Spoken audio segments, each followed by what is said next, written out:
మళ్ళీ మళ్ళీ వస్తుందమ్మా అదిగమ్మా వీడియో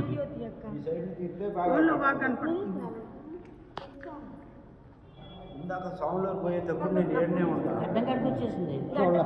మళ్ళీ పక్క రాక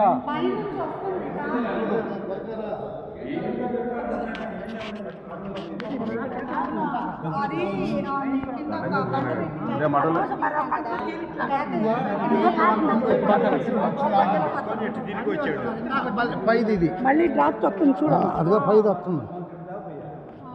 నేను ఫోన్ చేస్తానే ఉన్నాను తెలిసిన వాళ్ళందరికీ అంటే ఈ కంటి బాగా కారుతుంది ఇంట్లో ఉంది ఫోన్ అత్తయ్య తీయలేదు చేస్తే కార్ఖానే రెండవ